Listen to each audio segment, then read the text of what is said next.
Bonjour, bonjour peuple congolais, toujours la Fondation Jonathan Sangou, Sangani Lelo, Naba Ndeko journaliste pour annoncer l'événement la biso le 22 décembre 2024 dans le cadre du projet à FGS Davis. Nous avons fait sa président parole pour que après sa film, il y a historique, il y a fondation et puis pour la journée tout préparé pour le 22 décembre 2024. Président. Merci beaucoup, merci pour nous surtout Bozola Nangai de partout à Kinshasa, toute la République ainsi que Bandeonyo Soboza Libanda et Amboka. Dengue cordon Aoti Koloba, d'abord napesi bino ba journaliste merci pour nous accepter invitation et la fondation Nabiso Lelo. Dengue cordon Aoti Koloba pour nous étaler historique ya fondation oyo ebengami na kombo lelo fondation Jonathan Sangou et bandaki nanu kozala action pour le renforcement des capacités aux enfants et autres jeunes ONG Barasbel mais na parcours na mwa tangu moko to konetaki mwa ba difficulté et permetaki te to contribuer to continuer alors bandeko ebele ba tikaki biso na nzela nde lokola nous sommes passionnés na participer na développement ya mboka na biso à travers ba organisation biso tokangaki maboko te et to tikali déterminé. C'est pourquoi avec le processus nde ko sala ke RCJ elongwe ONG Bar Asbel doit se retrouver la nouvelle dénomination qui s'appelle Fondation Jonathan Sangou, FJS en sigle. Ça a commencé le 7 juillet 2007. Vous comprenez déjà que depuis le 7 juillet 2007, en 2024, je crois que vous comprenez vous-même, nous avons déjà pris un peu de temps. Alors, dans le cadre de projet réalisé, nous avons réalisé tant de projets, mais mingi journaliste lelo dans le cadre de la conférence de presse oyo to bengsaki bino pour présenter bino pe ko la population oyo to bandaki depuis le 1er janvier rendez-vous na biso à travers les projets auto initiaki to bengi ango projet FJS Davis. Pourquoi projet FJS Davis? Notre fondation to se réunissaki to lobby que esengi to marcher ensemble na population nabiso dans notre communauté. Alors pour que to marcher ensemble, nous avons dit que nous devons marcher na unité, solidarité et fraternité. Pour dire les devises ya fondation nabiso eza justement to marcher na unité, solidarité et fraternité. C'est pourquoi projet to dénommé yango na mokuse FJS Davis. Voilà un peu en ce qui concerne la brève historique de la création de cette fondation. Je suis Jonathan Sangou, je suis président, initiateur de cette fondation. Voilà, en amokuse oyo tokokaki ko présenter bino en termes historiques. Je crois que fondation Jonathan Sangou toza na vision ya mulai, toza na vision ya munene pour na mboka. Toye juste ko contribuer na processus ya développement ya mboka na biso. Comment tokoki ko contribuer na yango? Nous avons initié plusieurs projets pour na kolobake ba projet nyonso o to sito initié ezate ke eza ba projet ya sika to bandi ko sala musala sikate. Nous avons déjà réalisé tant de choses. Nous assistons les personnes vivant en situation difficile en général, les enfants et les jeunes en particulier. Quand je parle des personnes vivant en situation difficile, nous fonctionnons que sur base des projets élaborés et mis en exécution. C'est-à-dire, ceux qui ont un projet moko, toko agir kaka à la lumière, il y a ce qui est défini dans nos projets. C'est pourquoi Fondation Jonathan Sangou et Yewana, dans le cadre de la perspective d'avenir, nous avons déjà initié pour le moment 10 projets. Parmi les 10 projets, je commence déjà à citer les projets où on a bien si Batunion surtout où on va depuis le 1er janvier, la même année où Tozali, na bien si Bissonio surtout, il y a le 22 décembre na quartier vitamine 1 numéro 11, Kunande Tokokuta faisabilité en pratique. Nous allons démontrer au vie et au su de tout le monde les projets FJS Devise et comment ça se déroule. Donc ça c'est pour parler que de ces projets FJS Devise. La Fondation Jonathan Sangou nous a organisé un projet au Tobengi FJS Micro-Prêt. C'est-à-dire nous sommes là pour soutenir les personnes vivant en situation difficile à travers les difficultés financières. Donc ceux qui aux membres Nabiso et que aux ana difficulté au sala comme sala moko songolo au tekakato nini okoiko se retrouver na difficulté ba mbongo o tozwaka à travers projet FJS Devise parce que projet wana ezande ba contribuable ba pesa ka mbongo na bango na suka ya mbula na mbongo o bango ba pesa ki nde to se partager na yango ba vivre. Alors tofandisaka mbongo te na ndaku ndenge adage moko ya Bible eza kopesa eza na ndeko moko bapesaki ye musu ya mbongo azwi mbongo ake kobomba na ndako mosusu bapesaki ye mbongo azwi mbongo ake kosalela pe yango eboti.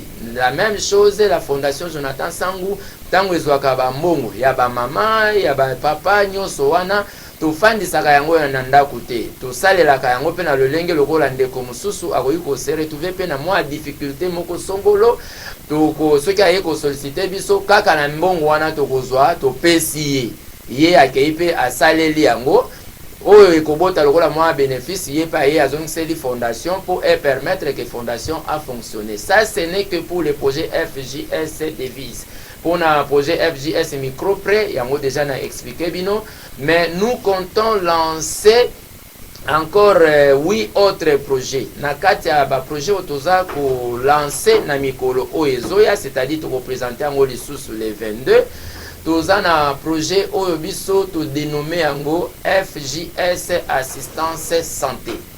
Totali que na kati ya ba communauté na biso toza na ba difficulté parfois na kati ya mabota mwana koki kobela yo moko koki kobela mais oza na difficulté okende na hôpital boye bazosenga yo bambongo ebele pour que o se soigner. Yango wana fondation a réfléchir nini toki kosala pona ko soutenir ba membre na biso sur le plan santé. C'est comme ça que nous nous sommes dit.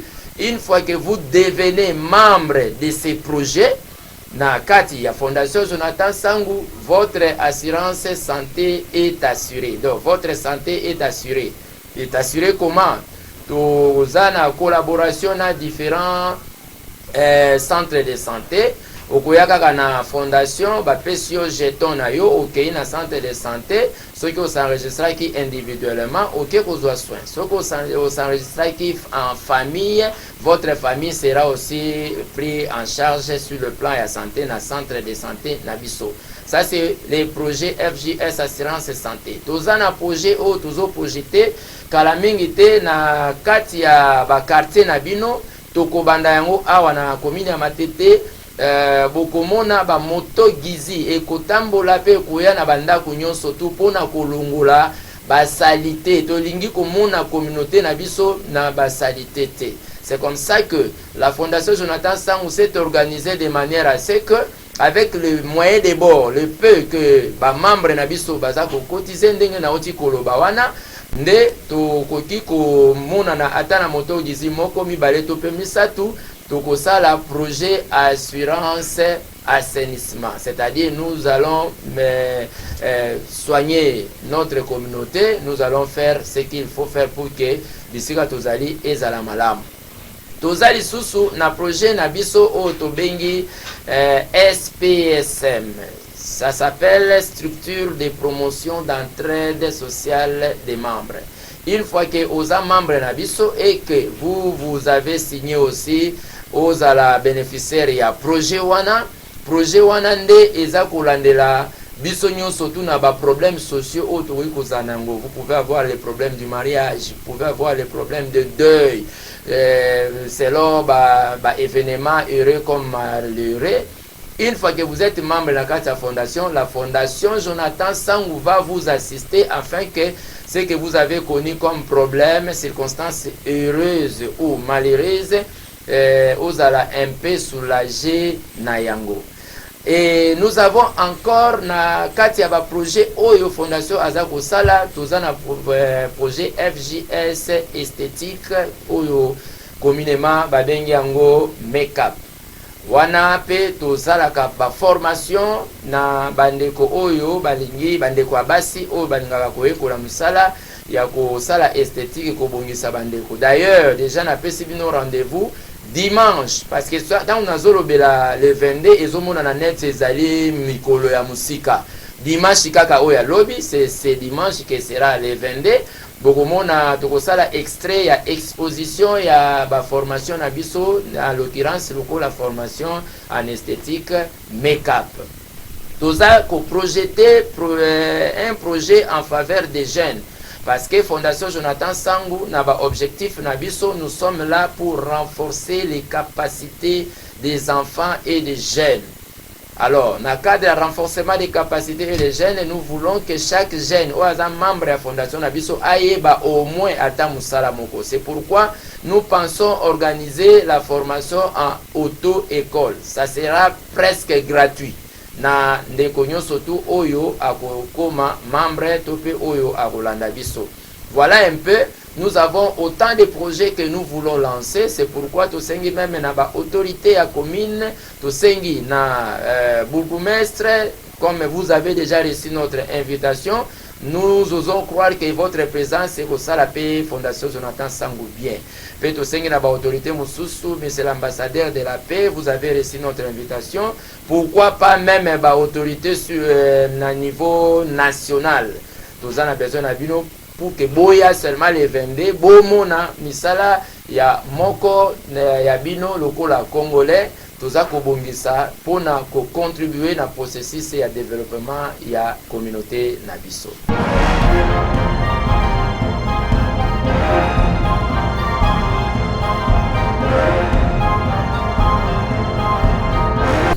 Merci beaucoup na mutuna na yo ndeko journaliste. Na kobanda ko répondre na mutuna otuningai par rapport à épanouissement ya fondation. Certainement la fondation tozana posa ya ko s'étendre partout dans toute la République, pourquoi pas même ailleurs. Mais seulement ndenge balobaka soso alia keloko kokina mungongo na ye to bandi na ba moyen de bord o biso tozana yango. Et nous avons commencé d'abord là où nous-mêmes nous résidons. Je crois bozomona esika oyo boye eza bureau yangai yandaku. Donc fondation bozomona fondation Jonathan awa eza ndaku nangai, mais les bureaux qu'on a réservés pour la fondation. Pour dire que fondation toza nanu na ba difficulté ya ko créer ba cellule pour que tout ça yango ba représentation na ba différentes communes, mais sinon c'est dans notre vision. Le vœu de notre cœur est que fondation et s'étendre bandeko bele ba benga biso presque dans toutes les 24 communes de la ville de Kinshasa. Pour nos présidents, pour la nini oyekocha fondation ana awana ngalema, pour la nini oyekocha yango awana maluku. Oui, nous avons un problème d'abord de l'espace.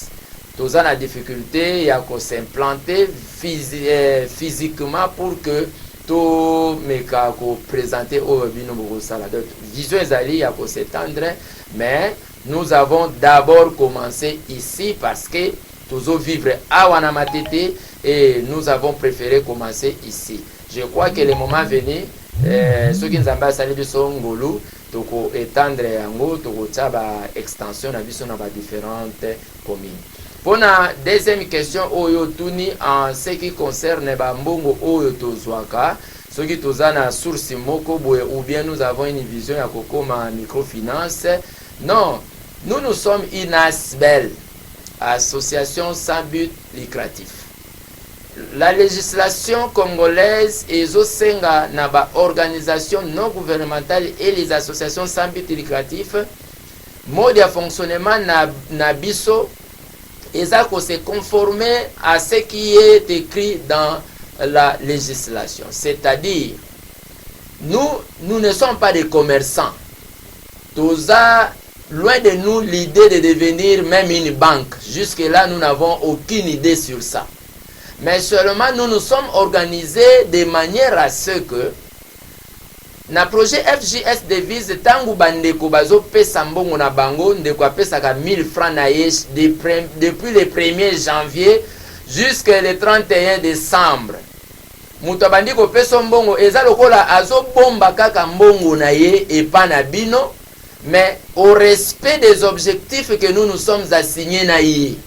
Tolobi que yaka na 500 francs parce que biso toye komona ke bandeko ebele ndenge tokoma na suka ya mbula nde toza boye bino moko boza ba journaliste botambola na Kinshasa bozomona zando ekomi inonde partout ekomi inonde mutu na mutu azoluka ndenge ni na boye kolesa libota na ye. Et il y en a même ceux qui ont des difficultés ya kolia les jours J pendant que bandeko musu bazo sepela. C'est pourquoi biso tolobi ke te biso tozana biso capable ya kolia pe ndenge baninga mususu bazolia wana. Mais peut-être bandeko bele baye bagate ko épargner ko préparer pour que ozala pe na même diapason na baninga. C'est pourquoi tolobi na cadre de renforcement des capacités tolobi te les mêmes batu oyo biso tozo approcher babanda ko pesa biso déjà 500 francs tozo bombela yo ka mbongo wana na suka na yango. Tokosombela yo saki ya loso, tokosombela yo saki ya semoule, tokosombela yo carton ya soso, tokosombela yo biba mafuta ya mbila, mafuta ya huile, tokopesa yo biloko nyonso tout et bonne année mobimba pona yo na libota na yo en tout cas bokozala poser, bokolia bien. Voilà. Alors, ndenge nini na mutuno tuni pona likambo ya microfinance. Tangu bandeko bapesi mbongo ndeko journaliste même bino moko bozala batu ozwi mbongo ya 1000 personnes ndeko moko apesa ki 500 francs fois 1000 personnes déjà na mukolo moko ozwi combien soko ozwi mbongo wana obombi yango ti ozela ti le 31 décembre 1000 personnes bapesa ka chaque jour 500 francs soko calculer 500 fois 365 jours et pesa 183 000 francs congolais multiplié par 1 million yo bomba ngo na ndako te ata ba konza leta ba osepela na yo te les mêmes sommes dans les mêmes montants que nous recevons auprès des gens pour que tous soit pas difficulté te ya kofuta équipe o biso tozo tambola na yango. Et puis, beaucoup na binomoko par exemple, binomoko ba journaliste ndenge boye au felete quand même. Je crois que la télévision coûte, donc vous serez aussi motivé d'une manière ou d'une autre. Alors, motivation wana et bimina mbongo ya mutute, et bimina ba intérêt oyo ba mbongo ya batu wana ba pesaki, bandeko mususu bayaki kaka na kati ya mbongo wana ba défi yango, baye kozongisa na mwandambu ya intérêt. Nde ba intérêt wana ezo permettre na fondation à fonctionner comme une organisation non gouvernementale.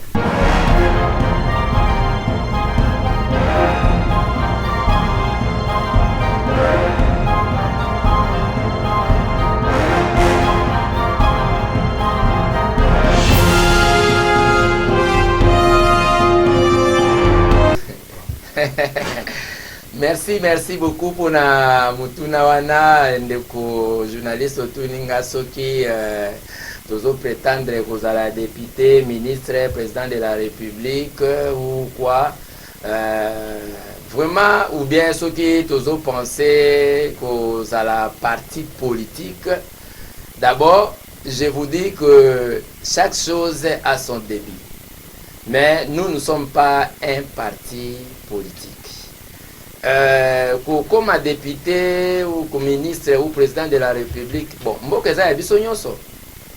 je crois que ce qui nous a balingi que na comme député, tout ça na député quand ils ont politicien, ils ont député tout en étant président de la fondation, na parti civil, si la population a pensé que était, en tout cas, Ndeko Jonathan, à travers la fondation, Azosala Misal et Zomonana, c'est péri que Bapo Nabisoto comme député. Bon, ce n'est pas mal, ce n'est pas un péché. Pourquoi pas même ministre, pourquoi pas même Ogoyi Ofanda, Moni, président de la République, à Benga Lobby, qui vient, j'ai fait cela.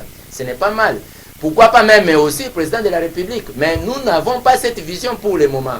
Nous, notre vision, c'est la vision socio-humanitaire et économique. Nous voulons juste renforcer les capacités des jeunes pour que Bissognon soit ensemble et tout ça le meilleur de notre pays. Voilà pour nous étaler question il y a comme parti politique ou comme président de la République. L'autre question, c'était une question par rapport à la difficulté, en tout cas, tout la difficulté est belle. Imaginez que Fondation et Botamide na Lobaki ne bandeli depuis le 7 juillet 2007. Pour que les lobbies nos journalistes bozala liboso na ngai boye, en tout cas, c'est toute une histoire où il peut-être difficile pour que tout est allé en gagnon sur les lots. Mais namuku c'est qu'on retenait seulement que la grande difficulté est d'abord la difficulté liée à notre positionnement. Ozomona même bino tango eko sala émission boza na difficulté ya kokota pona komona fondation donc toza na kati ya ndako pe entrer na biso eza entrer tunnel tozosenga na ndeko oya koki kozala na capacité mingi surtout na matete ya monique ya koki ko livrer biso même sa parcelle kokabela biso te so akabi problème ezate mais ne fût-ce que to sala misala ya fondation pour que bandeko bazana ngo besoin ba bénéficier de l'action na yango. Voilà un peu la difficulté au toza na yango, mais la chose difficulté musu ezali eza aussi méfiance à certaines personnes oyo baza kolanda biso avec intérêt économique. Nous ne sommes pas des commerçants ndenge touti koloba, c'est-à-dire pour na ko s'associer na biso il faut avoir un esprit de générosité. Il faut avoir un esprit humanitaire. Il faut avoir un esprit social. Parce que c'est avec le social que nous pouvons aussi contribuer dans le développement Yamboka.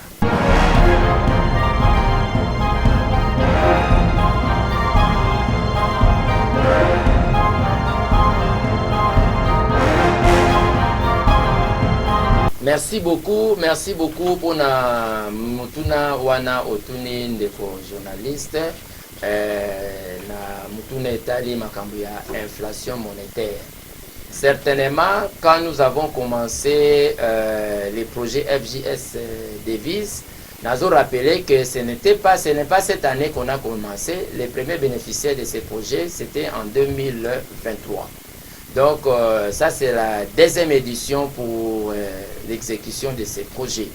Alors, depuis le 1er janvier, quand nous avions dit cotiser 500 francs congolais pour adhérer au projet FJS Devises, dollar ezalaki na to o ezaleloti. Pour dire que nous avons connu aussi un phénomène, il y a inflation, ndenge mbongo ezosala inflation. Pour dire, eloko o tokai kosomba yango na tangu wana. Par exemple, 10 000 francs, les lots eza 13 000, 14 000 et ainsi de suite. Mais quelle est la politique que nous avons dit? La politique que nous avons expliqué aux gens, Mutu akobuka oye akolona. La fondation Jonathan Sangou, nous nous sommes dit que nous ne sommes pas là pour retirer même pas 50 francs congolais na mbongo ya mutu. Nous sommes là pour retirer même pas 50 francs ensemble ya mbongo o mutu apesaki. Pour dire tant que 500 francs, tu 500 francs déjà montant minimum. Donc pour dire, na kati ya batu o ba pesa ki biso confiance, ils ont batu bandai kotia 5 000 francs, 2 000 francs, 1 000 francs, 3 000, ainsi de suite. Donc mutu na mutu akozwa selon ndenge ataki. Et l'argent que mutu na mutu a pesaki, na lobby bien, na expliquaki pe bien. Toko pesa mutu en fonction de ce que le mutu a totalisé. Je vous donne un exemple. Pour toute l'année, 500 francs, ça fait 183 000 francs. Mais nous avons des personnes qui ont cotisé Basuki na bango, par exemple, na 23 000 francs. Alors, na 23 000 francs depuis toute l'année, à tirer na 23 000. Nous, la fondation, nous sommes engagés aujourd'hui. Ceux qui te repèsent en découana et l'oko moko songolo, toko talisa ye et l'oko tozo pesa ye, akei pe na balabala tuni yango ezaka na même montant. Pour dire que, biso tozaka batu oyo, to bombela ki ye kaka mbongo. To sala ki yo ka musala, ba formalité mususu oyo surtout administrative. Nous-mêmes, nous avons organisé de manière à ce que tout fonctionne dans le modèle Nabiso. Mais mon les montants restent comme tels et puis Moutou Akozwabi locaux en fonction ou à la lumière du montant par rapport à tout d'aujourd'hui. Voilà un peu où on a voulu répondre par rapport à l'inflation monétaire. Par rapport à la gamme et à la formation, la stratégie, en tout cas, vraiment, nous sommes riches de ces points-là. La stratégie est belle. Imaginez, par exemple, la formation à make-up. Il y a déjà des gens qui ont une formation kaka awanakati ya lupam. Malgré la difficulté de connaître, mais au moins, personne qui dit confiance et puis la formation à Bango. Il y a même certaines personnes qui ont reçu leur brevet. Toujours à travers ce que nous avons organisé. Alors, le projet Moussousou Sala, tout ça, la stratégie à réalisation tellement ébélée. Parmi les stratégies, nous avons cité par exemple la stratégie Mokokaka, la stratégie. Nous avons bien que, ceux qui ont 1000 personnes, 500 francs à raison, il y a 1 800 000 francs congolais. Oui, 1 830 000 francs congolais. Je prends les 1 830 000 francs congolais. On s'est dit, nous devons peut-être former 15 jeunes, mais au retour, il y a formation. Au lieu que, et si il y formation, il y a 100 $. Mais nous sommes une asbel. Nous avons la vision de renforcer les capacités de ces jeunes-là. Nous, l'essentiel pour nous, que les jeunes contribuent aussi à sa propre formation. C'est pourquoi nous nous appelons ça renforcement des capacités.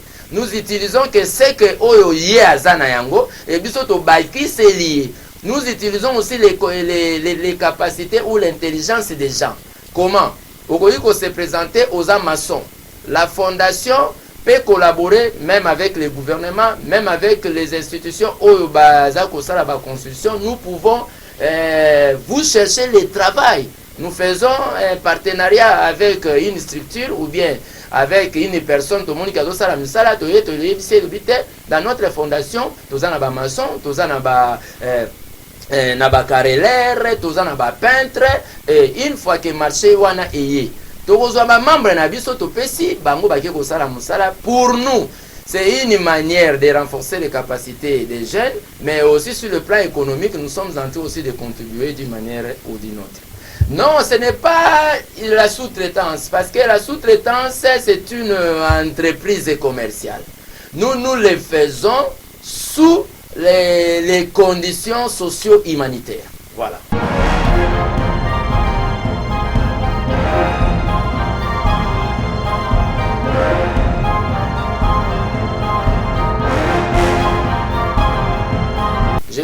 Je crois que je peux fusionner votre question en répondant à une seule question.